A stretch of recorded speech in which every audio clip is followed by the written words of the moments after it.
Hello everyone, welcome to my YouTube channel coaching mark.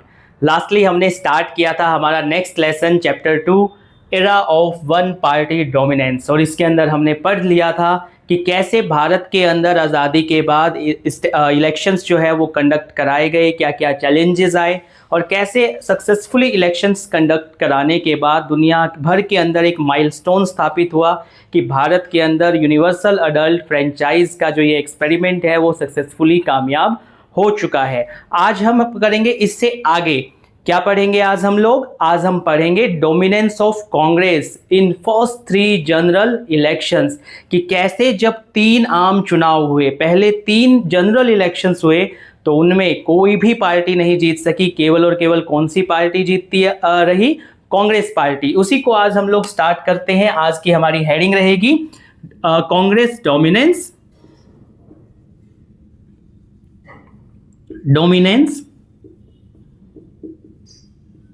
In first 3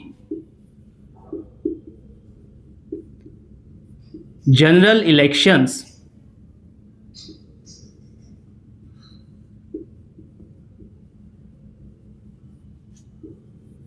चलिए जल्दी से start करते हैं। अब देखो, इसको जो है हम 2 तरीके से कर सकते हैं। या तो पहले हम वो रीजंस ढूंढ लें कि जिनकी वजह से कांग्रेस जो है वो लगातार पहले 3 जनरल इलेक्शंस में जीतती रही, या तो हम पहले जो है वो सारे फिगर्स देख लें कि भाई रिजल्ट क्या रहा था फर्स्ट 3 जनरल इलेक्शंस का। तो पहले हम एक काम करते हैं, रीजंस देखते हैं कि कौन से रीजंस थे जो कांग्रेस को लगातार जिताते आ रहे थे, और फिर हम देखेंगे कि जो फर्स्ट 3 जनरल इलेक्शंस हुए उनका रिजल्ट क्या क्या निकला। तो चलिए पहले हम स्टार्ट करते हैं कि जो फर्स्ट 3 जनरल इलेक्शंस हुए, इन इलेक्शंस में कांग्रेस जो है वो जीत गई, और उसके जीतने के रीजंस क्या क्या थे, मतलब कांग्रेस के डोमिनेंस के कारण क्या क्या थे फर्स्ट 3 जनरल इलेक्शंस में। लेकिन यहाँ पे एक छोटी सी बात याद रखनी है कि जो इंडियन नेशनल कांग्रेस थी उसी को बोलचाल की भाषा में कांग्रेस पार्टी कहते थे। तो चाहे मैं वर्ड यूज करूं इंडियन नेशनल कांग्रेस या यूज करे कांग्रेस पार्टी, बात एक ही है। अब जल्दी से हम लोग देखते हैं वो सारे के सारे रीजंस जो कि कांग्रेस को जिताते आ रहे थे पहले 3 आम चुनाव के दौरान। अब देखो कुछ रीजंस जो हैं वो मैं हाईलाइट कर देता हूं। जैसे पहला रीजन, सोचो पहला रीजन क्या हो सकता है जिसकी वजह से कांग्रेस जो है वो फर्स्ट 3 जनरल इलेक्शंस में जीत गई। अब पहला रीजन तो ऑब्वियस सी बात है, यही हो सकता है कि कांग्रेस के पास जो हमारा फ्रीडम मूवमेंट था, फ्रीडम स्ट्रगल था, उसकी लेगेसी थी।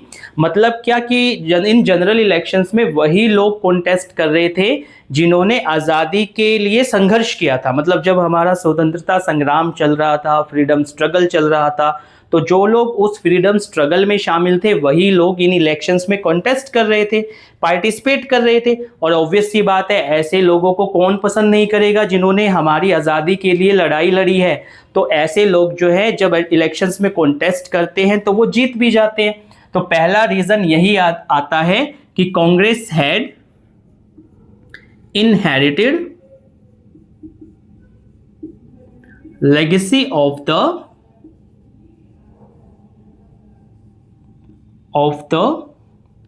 फ्रीडम स्ट्रगल लिख सकते हो, मूवमेंट लिख सकते हो, दोनों ही बातें ठीक है।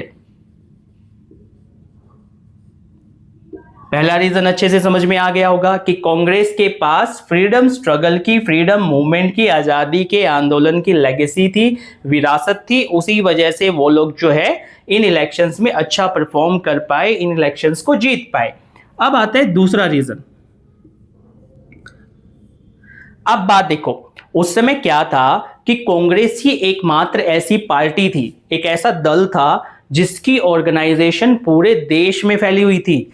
बाकी जो पार्टियां थी वो इतने बड़े लेवल पे काम ही नहीं कर रही थी, उनके पास ऐसी ऑर्गेनाइजेशन ही नहीं थी, ऐसे कार्यकर्ता ही नहीं थे जो पूरे देश में फैले हो। तो ये दूसरा रीजन बना जिसकी वजह से कांग्रेस को इलेक्शंस में फायदा मिला और वो इलेक्शंस को जीतते गई।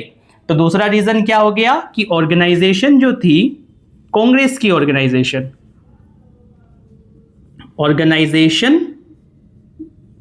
spread all over the country.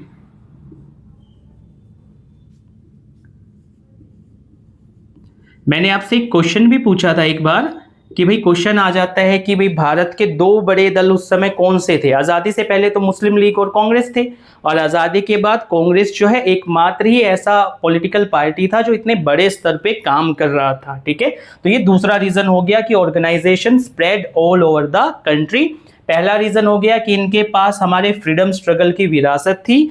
दूसरा रीजन हो गया कि इनकी जो ऑर्गेनाइजेशन थी, इनका जो संगठन था, वो पूरे देश में फैला हुआ था। अब बात करते हैं तीसरे रीजन की, और तीसरा रीजन बड़ा इंपॉर्टेंट है। कांग्रेस के पास दरअसल कुछ करिश्माई व्यक्तित्व वाले लीडर्स थे। ऐसे लीडर्स थे जिनको लोग बहुत ज्यादा मानते थे। ठीक है, करिश्मेटिक लीडर्स, ऐसे लीडर्स को बोला जाता है। तो थर्ड रीजन यही हो गया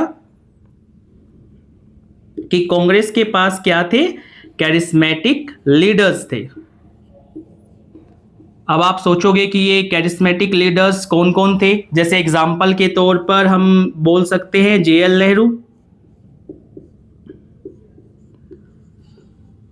और बाकी दूसरे नेता।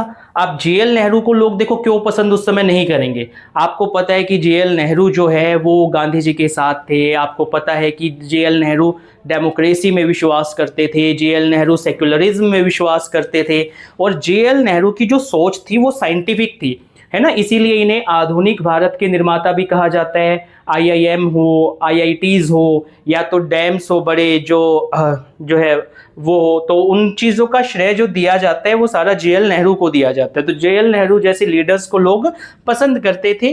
तो इनकी वजह से भी जो है आप देख सकते हो कि भाई चुनाव में जो है बेनिफिट मिला। फोर्थ रीजन, अब फोर्थ रीजन आता है ये कि जो कांग्रेस पार्टी थी उसका नेचर कैसा था। उसका नेचर था इंक्लूसिव। इंक्लूसिव नेचर को थोड़ा सा समझते हैं। भाई कांग्रेस जो पार्टी है, अब उसके अंदर कौन नहीं है। कांग्रेस के अंदर गांव के लोग भी है, विलेजर्स भी है। कांग्रेस के अंदर शहरों के लोग भी है, अर्बनाइट्स भी है। कांग्रेस के अंदर किसान, पीजेंट्स भी है। और कांग्रेस के अंदर जो उद्योगपति है, इंडस्ट्रियलिस्ट है, वो भी है। तो कांग्रेस का जो नेचर था वो इंक्लूसिव था। सभी वर्गों के लोग इसके अंदर शामिल थे। हर वर्ग से कांग्रेस को वोट मिलता था। तो ये भी एक कारण था जिसकी वजह से कांग्रेस जीत जाती थी। तो हम यहाँ पे लिख देते हैं कि कांग्रेस का नेचर इंक्लूसिव था। कांग्रेस के अंदर विलेजर्स भी शामिल थे, तो अर्बनाइट्स भी शामिल थे। दूसरा, कांग्रेस के अंदर पीजेंट्स भी शामिल थे, तो कांग्रेस के अंदर इंडस्ट्रियलिस्ट भी शामिल थे।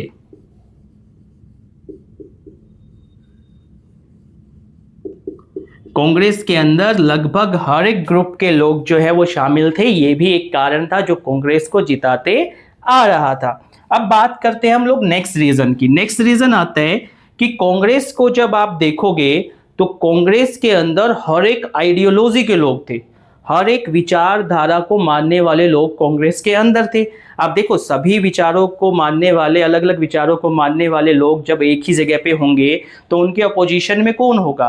कोई नहीं होगा, है ना। उनका उसका अपोज करेगा कौन? कोई नहीं करेगा। तो फिफ्थ रीजन जो है वो यही बनता है कि कांग्रेस एक रेनबो कोalition था। अब रेनबो कोलिशन का मीन्स हो गया कि सभी आइडियोलॉजीज को मानने वाले लोग इसके अंदर शामिल थे। जैसे एग्जांपल के तौर पर अगर हम बात करें कि कांग्रेस के अंदर ऐसे लोग भी थे जो कंजर्वेटिव थे। ठीक है, कंजर्वेटिव्स वो लोग होते हैं जो कि बदलाव को ज्यादा पसंद नहीं करते। ठीक है, जो पुरानी व्यवस्थाओं को बनाए रखना चाहते हैं और बहुत धीरे बदलाव चाहते हैं, या तो बदलाव चाहते ही नहीं। तो कंजर्वेटिव्स भी थे, लेकिन कंजर्वेटिव्स के साथ साथ कांग्रेस के अंदर रेडिकल्स भी थे। रेडिकल्स मीन्स जो तुरंत बदलाव चाहे, ठीक है, आमूलचूल परिवर्तन चाहे। तो कांग्रेस के अंदर कंजर्वेटिव्स भी है, कांग्रेस के अंदर रेडिकल्स भी है, कांग्रेस के अंदर रिवोल्यूशनरीज भी है। रिवोल्यूशनरीज। तो कांग्रेस के अंदर पैसिफिस्ट भी है। ठीक है, तो कांग्रेस के अंदर क्रांतिकारी लोग भी हैं, जो क्रांति चाहते हैं, जो पूरे सिस्टम को बदलना चाहते हैं, और कांग्रेस के अंदर पैसिफिस्ट लोग भी हैं जो शांति चाहते हैं, अहिंसा के पुजारी हैं। तो इस तरीके से कांग्रेस एक रेनबो कॉलिशन है जिसके अंदर हर एक आइडियोलॉजी को मानने वाले लोग शामिल हैं। तो यहाँ तक 5 रीजन हो गए। पहला रीजन क्या हो गया? Inherited legacy of the freedom movement, कि कांग्रेस के अंदर वो सारे लोग शामिल हैं जो हमारे स्वतंत्रता संग्राम में शामिल थे, और जब इन लोगों ने चुनाव लड़ा तो ऑब्वियस सी बात है लोगों ने इनको पसंद किया और ये जीत भी गए। दूसरा, कांग्रेस का जो ऑर्गेनाइजेशन है, जो संगठन है, कांग्रेस जो पार्टी है वो पूरे देश भर में फैली हुई है, उसके जो फॉलोअर्स हैं, उसके जो एक्टिविस्ट है, कार्यकर्ता है, वो पूरे देश में फैले हुए हैं, तो वो संगठन के लिए काम करते थे। तो कांग्रेस की जीत का एक कारण ये भी हो गया। तीसरा क्या? Charismatic leaders like JL Nehru. अब ये करिश्माई नेता जो होते हैं, जैसे आपने सुना होगा किसी समय कि हिटलर का जो व्यक्तित्व था, उसकी जो पर्सनैलिटी थी वो करिश्माई थी, ऐसे ही JL नेहरू की जो पर्सनैलिटी थी वो करिश्माई थी। बाद में इंदिरा गांधी आए, उनकी पर्सनैलिटी भी करिश्माई थी। आजकल आप देखेंगे नरेंद्र मोदी जी है, उनकी पर्सनैलिटी भी कैसी है? करिश्माई है।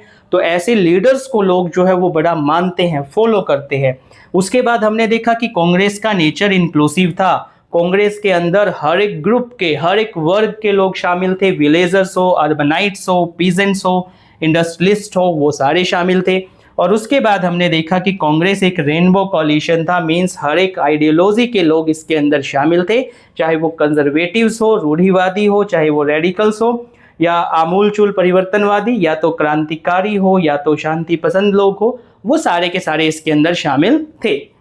अब एक चीज जो नेक्स्ट रीजन आता है, 6th रीजन, एक बार मैं इसको इरेज कर देता हूं, ठीक है, और 6th रीजन को समझते हैं। ये जो 6th रीजन था, इसने कांग्रेस की विक्ट्री को आर्टिफिशियल बूस्ट दिया। कैसे दिया समझते हैं। 6th रीजन आता है हमारा इलेक्शन सिस्टम, कि हम किस मेथड का यूज लोकसभा के इलेक्शंस के लिए करते हैं। तो आप सभी को पता भी होगा, क्लास 11th में आपने डिटेल में पढ़ा भी होगा कि हमारे यहाँ पर इलेक्शंस जब कंडक्ट कराए जाते हैं लोकसभा के, तो first past the post system use होता है। कौन सा मेथड यूज होता है इलेक्शन का लोकसभा के लिए? First past the post system. अब ये सिस्टम होता क्या है? ये सिस्टम बड़ा सिंपल सा है। The candidate who gets more votes wins the election, कि जिस कैंडिडेट को बाकी कैंडिडेट्स के कंपैरिजन में ज्यादा वोट मिले वो कैंडिडेट क्या हो जाएगा? जीत जाएगा। जैसे एग्जांपल के तौर पर मान लो कि किसी इलेक्शन के अंदर 100 लोगों ने वोट दिया, ठीक है, टोटल 100 वोट्स थे किसी इलेक्शन के अंदर, और हमारे पास 3 कैंडिडेट थे, कैंडिडेट 1, 2, 3। मान लो इस वाले कैंडिडेट को 40 वोट्स मिले, इस वाले कैंडिडेट को 30 वोट्स मिले, और इस वाले कैंडिडेट को कितने वोट मिले?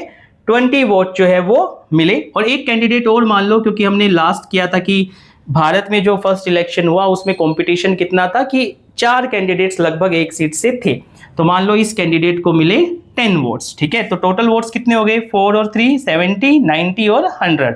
अब देखो, कायदे से होना तो ये चाहिए कि भाई जीतना वो चाहिए जिसे मेजोरिटी मिले।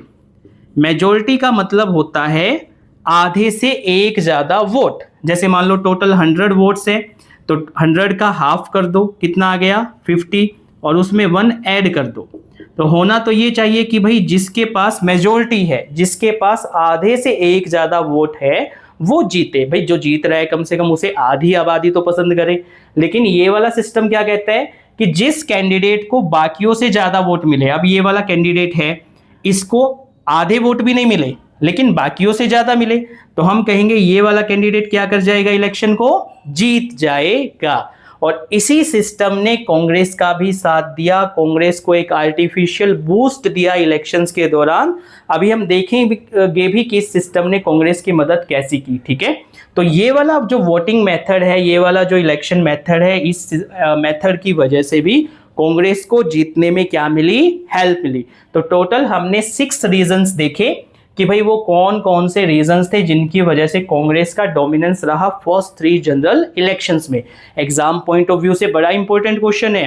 लेकिन एग्जाम में जब ये क्वेश्चन आए तो आपको 6 रीजंस लिखने की जरूरत नहीं है, आप पहले 3 रीजंस भी लिखोगे तो भी आपका काम बड़े अच्छे से धूमधाम से चल जाएगा। अब हम आते हैं फर्स्ट 3 जनरल इलेक्शंस पे। चलिए देखते हैं, इसको कर देते हैं इरेज।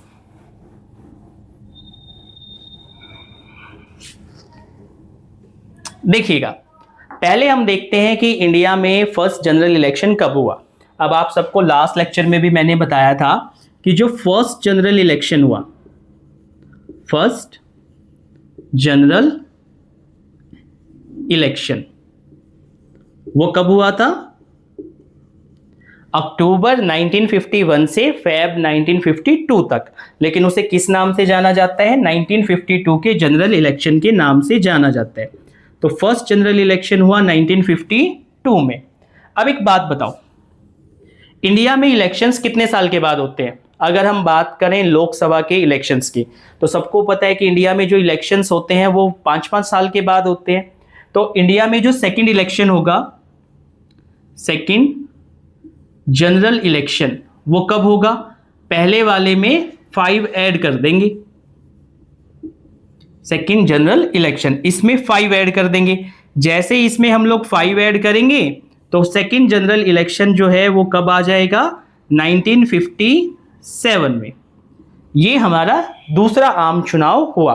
अब कई बच्चों को कंफ्यूजन हो सकती है कि जनरल इलेक्शन क्या होता है, ठीक है? तो इंडिया में 2 तरह के इलेक्शन होते हैं, एक होते हैं जनरल इलेक्शन और एक होता है बाई इलेक्शन। जनरल इलेक्शन अपने नॉर्मल टाइम्स पे होता है, जैसे 5-5 साल के बाद ये होता है। और बाई इलेक्शन तब होता है जब मान लो किसी कैंडिडेट ने अपनी सीट छोड़ दी, ठीक है? मान लो कोई एमपी था, उसकी डेथ हो गई या तो उसने रिजाइन दे दिया, तो उसके बाद केवल उसकी सीट पे जो इलेक्शन होगा उसको बाई इलेक्शन बोलते हैं। अदरवाइज जो ये वाला इलेक्शन होता है इसको हम जनरल इलेक्शन बोलते हैं। उसके बाद थर्ड इलेक्शन की बात कर लेते हैं। थर्ड इलेक्शन कब होगा? थर्ड जनरल इलेक्शन 5 ऐड कर देंगे सेकंड वाले में, तो कब आ जाएगा? इसमें 5 ऐड करेंगे तो आ जाएगा 1962, ठीक है? तो पहला आम चुनाव हुआ 1952 में, दूसरा आम चुनाव हुआ 1957 में और तीसरा आम चुनाव हुआ 1962 में। अब देखने वाली बात और समझने वाली बात जो है वो ये है, 2 बातें यहां से हम समझेंगे। पहली बात तो ये कि ये ऐसा समय है, ये ऐसा समय है जब लोकसभा और स्टेट असेंबलीज के इलेक्शन एक साथ होते हैं, स्टेट असेंबलीज, ठीक है? यानी कि अगर आप एक शब्द में कहो तो ये वाला एक ऐसा समय है जब 1 नेशन 1 इलेक्शन वाला कॉन्सेप्ट फॉलो किया जाता है। 1 नेशन 1 इलेक्शन, यानी कि देश के अंदर लोकसभा के और जो राज्यों के अंदर इलेक्शन है वो एक साथ हो रहे हैं, ठीक है? ये बात यहां से याद हमें रखनी है। अब पहले हम बात करते हैं केवल लोकसभा के इलेक्शन की। तो फर्स्ट जनरल इलेक्शन जब कंडक्ट हुआ तो उस समय लोकसभा के अंदर टोटल जो सीट्स थी, लोकसभा सीट्स, वो टोटल नंबर ऑफ सीट्स कितनी थी? 489, ठीक है? जब पहला इलेक्शन कंडक्ट कराया गया देश के अंदर तो लोकसभा के अंदर टोटल जो सीटें थी वो 489, 489 थी। जब दूसरा इलेक्शन कंडक्ट कराया गया, तो यहां से ये बात समझनी है कि जब दूसरा इलेक्शन कंडक्ट कराया गया 5 साल के बाद, 5 इयर्स के बाद 1957 में, तो ये लोकसभा की सीटें 489 से इंक्रीज होकर के कितनी हो गई? 494 हो गई, ठीक है? 494, यानी कि यहां के कंपैरिजन में देखो तो 5 सीटें एक्स्ट्रा हो गई। अब सोचने वाली बात यह है कि ये 5 सीटें बढ़ी तो बढ़ी कैसे? अब जिन बच्चों ने फर्स्ट लेसन देखा है उन बच्चों को तो समझ में आ गया होगा कि भाई 1956 में, 1956 में, ठीक है? हम यहां लिख देते हैं, एक बार बाद में इरेज कर देंगे। जिन बच्चों ने पहला लेसन अच्छे से समझा है उनको पता होगा कि 56 में क्या आया था? स्टेट रीऑर्गेनाइजेशन एक्ट आया था, स्टेट रीऑर्गेनाइजेशन एक्ट। और इस एक्ट के बाद कंट्री के अंदर, देश के अंदर क्या किया गया था? 14 स्टेट्स और 6 यूटीज बना दिए गए थे। तो नए स्टेट्स बने तो उनकी वजह से सीटें भी बढ़ गई, ठीक है। तो इस वजह से जब हम 57 वाले इलेक्शन में आए तो लोकसभा के अंदर सीटें 489 की जगह 494 हो चुकी थी। और सेम रहा थर्ड जनरल इलेक्शन में, यहां पर भी लोकसभा के अंदर जो सीटें थी वो कितनी रही, 494 ही रही, ठीक है। तो पहले इलेक्शन में 489 सीटें थी, दूसरे इलेक्शन के अंदर 494 सीटें थी, और तीसरे इलेक्शन के अंदर भी नंबर ऑफ सीट्स जो है वो कितनी थी, 494 ही थी। अब बात करते हैं कि भाई इन इलेक्शंस का जो रिजल्ट आया उसमें कांग्रेस का क्या रहा, ठीक है, क्योंकि हमने यही कहा कि पहले 3 जनरल इलेक्शन के अंदर कांग्रेस का डोमिनेंस था। तो पहले इलेक्शन के अंदर आ जाओ, पहले इलेक्शन का जो रिजल्ट आया उसमें कांग्रेस पार्टी को 364 सीट्स मिली। 364 सीटें अकेली किसको मिल गई, कांग्रेस पार्टी को मिल गई। जब बात करें दूसरे इलेक्शन की, तो दूसरे इलेक्शन के अंदर कांग्रेस को जो नंबर ऑफ सीटें मिली 494 में से वो 371 मिली, ठीक है। 371 सीटें केवल किसको मिल गई, कांग्रेस को।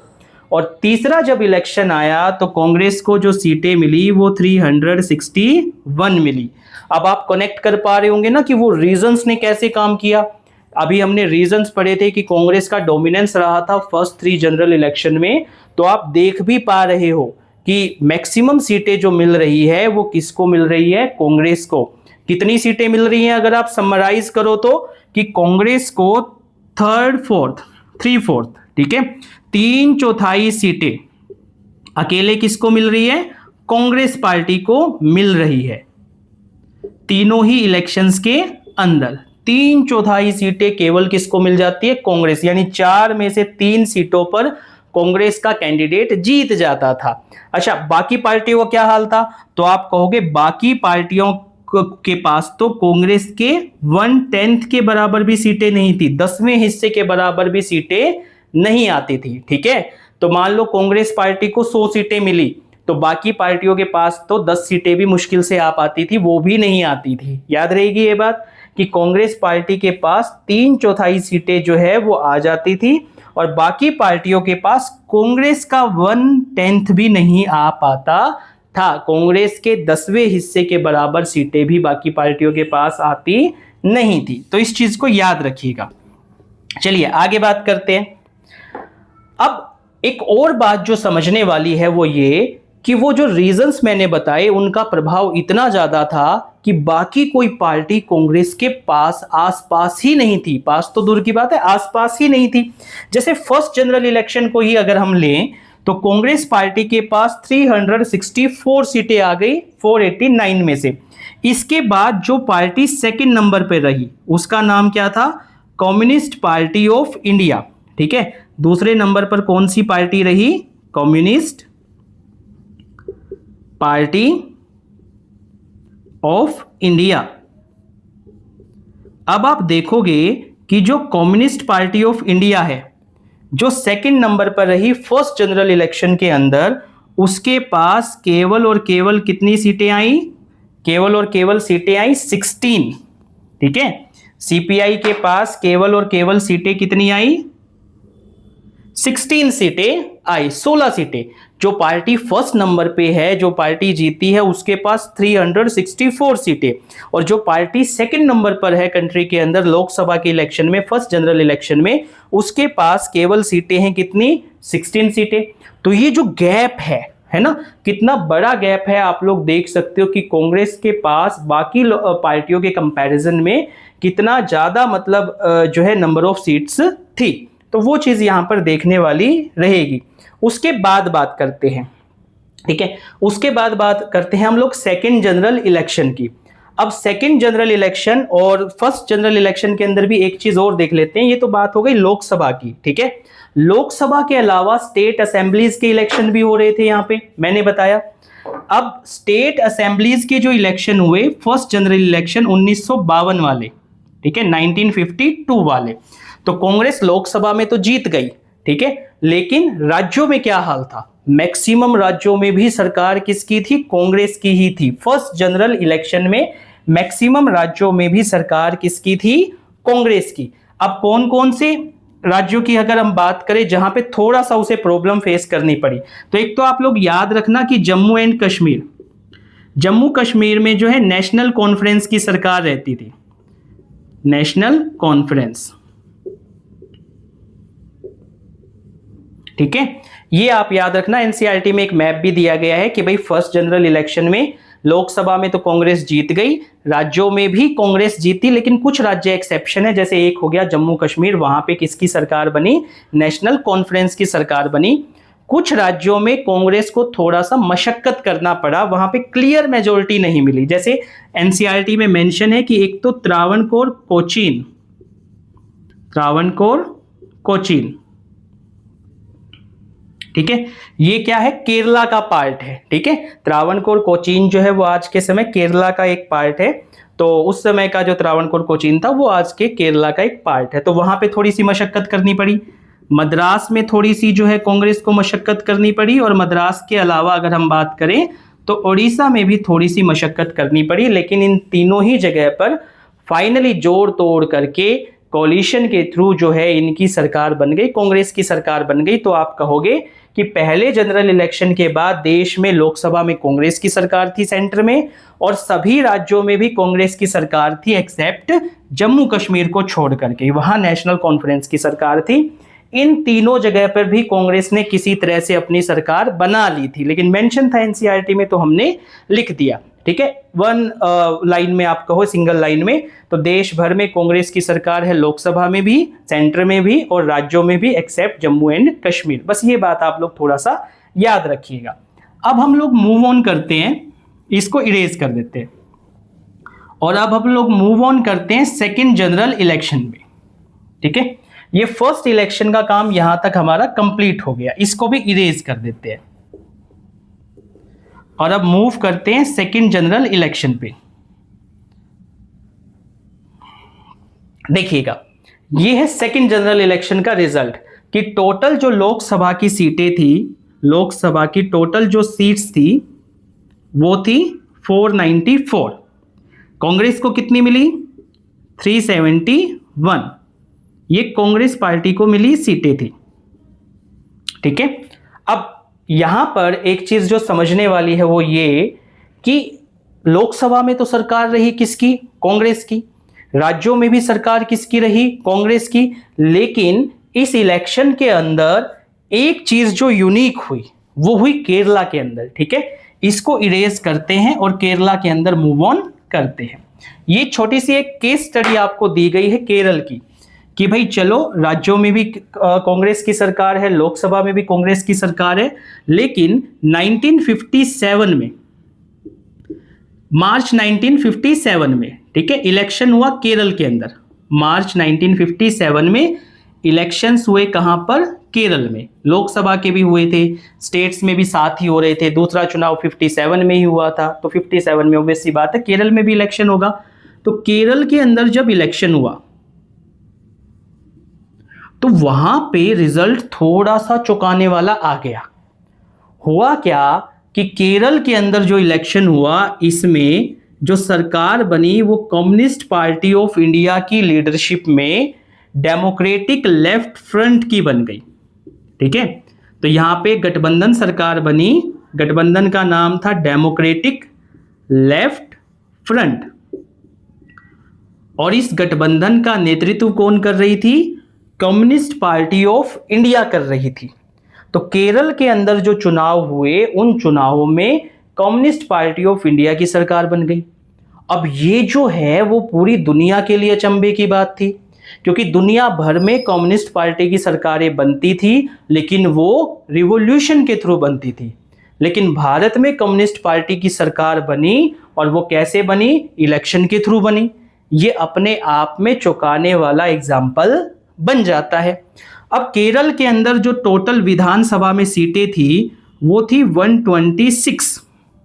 केरल विधानसभा में टोटल सीटें कितनी थी, 126। सीपीआई को कितनी मिली, 60 मिल गई।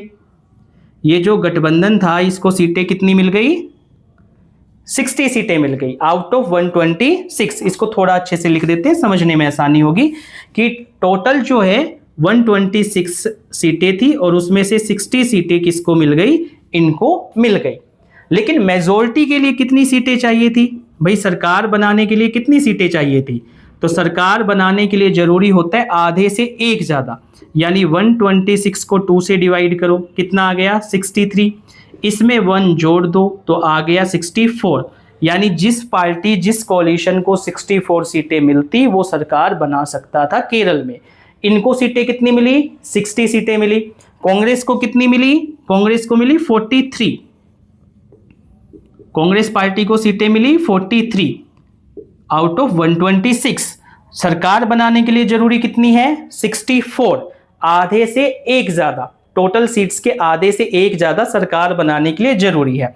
अब ये वाले जो कम्युनिस्ट पार्टी थी, डेमोक्रेटिक लेफ्ट फ्रंट था, इन्होंने क्या किया, 5 जो इंडिपेंडेंट कैंडिडेट्स थे उनका सपोर्ट ले लिया, कैंडिडेट्स, ठीक है, 5 जो स्वतंत्र कैंडिडेट्स थे, ठीक है, जो स्वतंत्र रूप से खड़े हुए थे, इंडिपेंडेंट खड़े हुए थे, उनका से इन्होंने क्या ले लिया, सपोर्ट ले लिया और 60 + 5 मिल करके बना दिए कितने, 65 कैंडिडेट्स, ठीक है। अब 65 तो 64 से एक ज्यादा है, मतलब ये सरकार बना सकते हैं। तो यहां पर केरल में क्या हुआ, 1957 के चुनाव में कम्युनिस्ट पार्टी के लीडरशिप में, कम्युनिस्ट पार्टी के नेतृत्व में सरकार बन गई और इनके जो लीडर बने, ठीक है, इनके जो सीएम बने वो कौन बने, EMS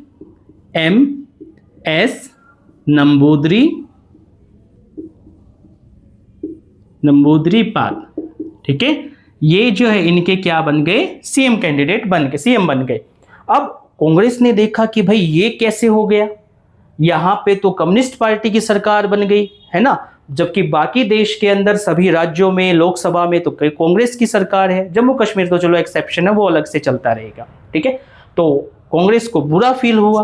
अब कांग्रेस को जब ये चीजें बुरी फील हुई तो उन्होंने क्या किया, लिबरेशन मूवमेंट स्टार्ट कर दिया अगेंस्ट सीपीआई, ठीक है। तो यहां पे कांग्रेस पार्टी ने क्या किया, लिबरेशन मूवमेंट स्टार्ट कर दिया, किसके अगेंस्ट, कम्युनिस्ट पार्टी की सरकार के अगेंस्ट। इन्होंने क्या स्टार्ट कर दिया, लिबरेशन मूवमेंट। किसने स्टार्ट कर दिया था, कांग्रेस पार्टी ने, कांग्रेस पार्टी ने।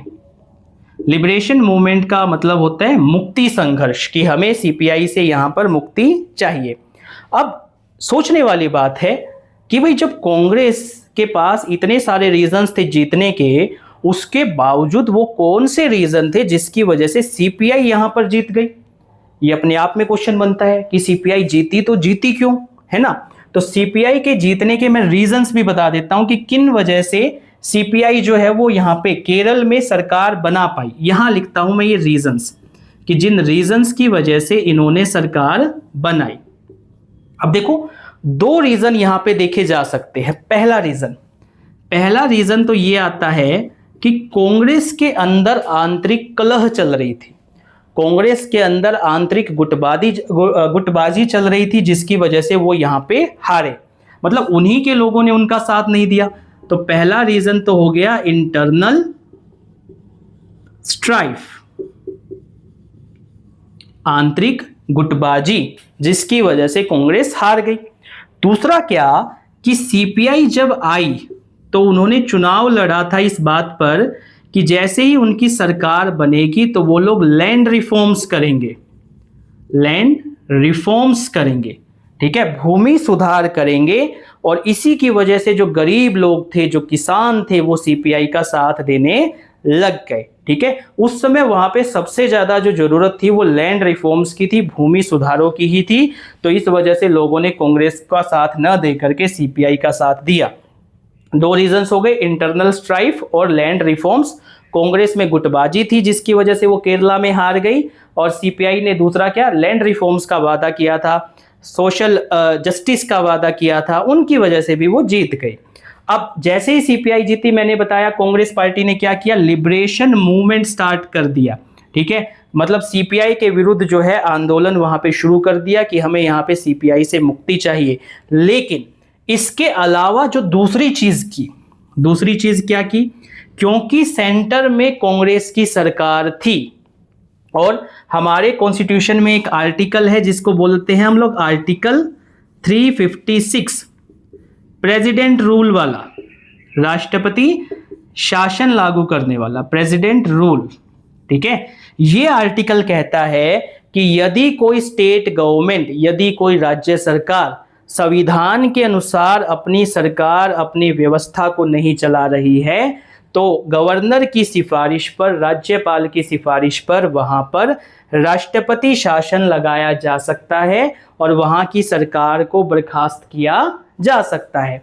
तो सेम यहां पर कांग्रेस ने क्या किया, आर्टिकल 356 का यूज किया और 1959 में जो केरल की कम्युनिस्ट सरकार थी, ईएमएस नंबूद्रीपाद की सरकार थी, उसे हटा दिया गया।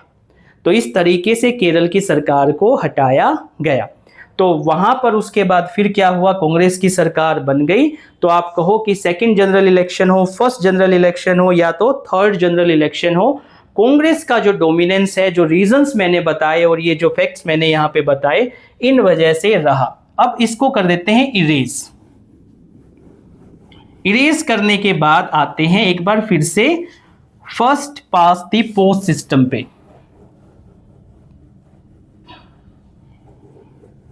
ठीक है, थर्ड जनरल इलेक्शन के अंदर भी रिजल्ट वही रहा। थर्ड जनरल इलेक्शन के अंदर रिजल्ट क्या था, मैं फिर से लिख देता हूं, थर्ड जनरल इलेक्शन।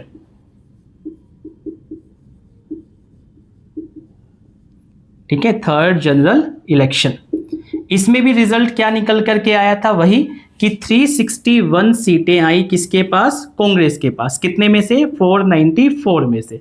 अब अगर आप first, second, third general election को एक साथ लेके देखो तो एक चीज और आप समझ सकते हो कि भारत में जो ये first pass the post system use होता है, इस सिस्टम की सबसे बड़ी खासियत है कि ये वोट सीट डिस्पैरिटी लाता है। मींस क्या, जैसे कंपैरिजन करते हैं, ठीक है, कि कांग्रेस को फर्स्ट जनरल इलेक्शन की बात ही कर लेते हैं, तो कांग्रेस को जो वोट मिले वो टोटल वोट्स का 45% मिला। ठीक है, वोट्स की परसेंटेज। लेकिन कांग्रेस को जो सीटें मिली, सीट्स, वो कितनी मिली, 74% सीटें मिली। ठीक है, कांग्रेस को अगर हम बात करें तो वोट्स मिले 45%, सीटें मिली 74%। वोटिंग परसेंटेज के कंपैरिजन में सीटों का परसेंटेज काफी ज्यादा है। ठीक है, मींस क्या, आप इसको ऐसे समझो कि 100 में से 45 लोगों ने, 45 लोगों ने कांग्रेस को वोट दिया, लेकिन 100 में से 74 सीटें कांग्रेस को मिल गई। जबकि इसके कंपैरिजन में ले अगर हम मान लो सोशलिस्ट पार्टी को,